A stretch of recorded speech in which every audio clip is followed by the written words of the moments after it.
हर शहर की दो पहचान होती हैं, एक जो टूरिस्ट देखते हैं और एक जो सिर्फ वहां रहने वाले महसूस करते हैं। आज हम प्लेनो टेक्सास को टूरिस्ट की नजर से नहीं, एक नॉर्मल सी मॉर्निंग वॉक के थ्रू देखेंगे। अस्सलाम वालेकुम everyone, welcome back to FM the बाटा भाई। आज कोई फेमस टूरिस्ट अट्रैक्शन नहीं, कोई फैंसी डेस्टिनेशन नहीं, बस एक वॉक, और देखते हैं कि एक अमेरिकन सबर्बन सिटी की एवरीडे लाइफ एक्चुअली कैसी फील होती है।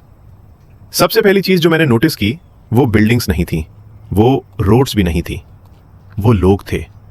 कोई मॉर्निंग वॉक कर रहा था, कोई जॉगिंग और कोई साइकिल एंजॉय कर रहा था। और तब मुझे एक बात समझ आई, अच्छी सिटीज की पहचान सिर्फ उनकी बिल्डिंग से नहीं होती, उनके फुटपाथ्स, उनके पार्क्स और उन स्पेसेस से होती है जहां लोग अपनी एवरीडे लाइफ जीते हैं। थोड़ा और आगे बढ़ा तो रेजिडेंशियल नेबरहुड्स नजर आने लगे, क्लीन रोड्स, ग्रीन सराउंडिंग्स और एक सरप्राइजिंगली पीसफुल एटमॉस्फेयर। इमेजिन करो, रोज सुबह उठना और तुम्हारे घर से कुछ ही मिनट्स की डिस्टेंस पर वॉकिंग ट्रेल्स, पार्क्स और ओपन स्पेसेस अवेलेबल हों। फिर मुझे एक डेडिकेटेड डॉग पार्क नजर आया और ऑनेस्टली मुझे ये चीज काफी इंटरेस्टिंग लगी। अमेरिका में पेट्स सिर्फ पेट्स नहीं होते, वो फैमिली का हिस्सा होते हैं।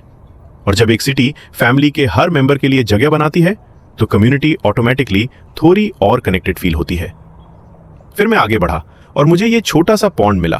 फिश बिल्कुल आराम से तैर रही थी, पानी बिल्कुल शांत था और उस मोमेंट पर मैंने कुछ भी नहीं बोला, क्योंकि कुछ जगह खुद बोलती है। और फिर मुझे प्लेनो का सबसे छोटा रेजिडेंट मिल गया, एक क्यूरियस स्क्विरल। शायद ये भी देखना चाहता था कि मैं यहाँ क्या कर रहा हूँ।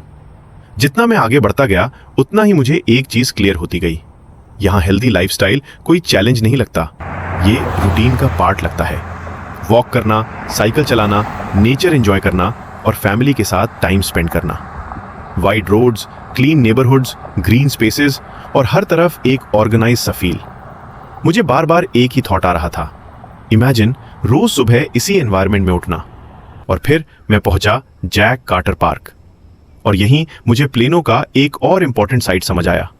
ग्रेट सिटीज सिर्फ टॉल बिल्डिंग से नहीं बनती, ग्रेट सिटीज बनती हैं पार्क से, पब्लिक स्पेसेस से, वॉकिंग ट्रेल से और उन लोगों से जो इन जगहों को अपनी डेली लाइफ का हिस्सा बना लेते हैं। वैसे आज की वॉक में मैंने 3 किलोमीटर कंप्लीट किए और टोटल 4200 स्टेप्स वॉक किए। लेकिन ऑनेस्टली आज सिर्फ स्टेप्स कंप्लीट नहीं हुए, प्लेनो को देखने का मेरा नजरिया भी थोड़ा चेंज हो गया।